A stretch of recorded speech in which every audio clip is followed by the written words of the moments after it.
how to get rid of English, because one of the important aspect of Indianization of judiciary or converting India to a Bharat is getting out of clutches of English.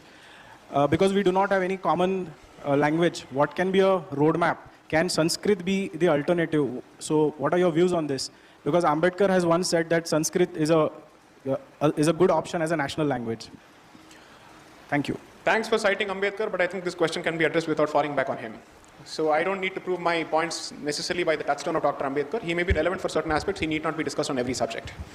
Now, as far as the question of a common language is concerned,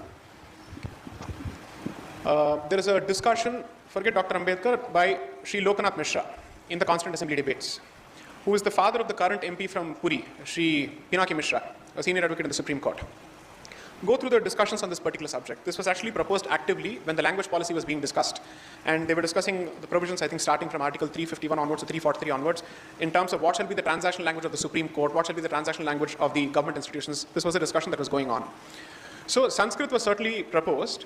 I think the solution is not that difficult. Again, the history surrounding the solution is a serious problem, because will this be accepted in certain parts of the southern states? I'm not sure of it. Will it be accepted in the northeast? I'm not sure of it. Will it be accepted in Kashmir? I'm not sure of it. Will it be accepted in Bengal as it stands today? I have no idea. Or will it be even accepted in Maharashtra as it stands today? I really have no idea.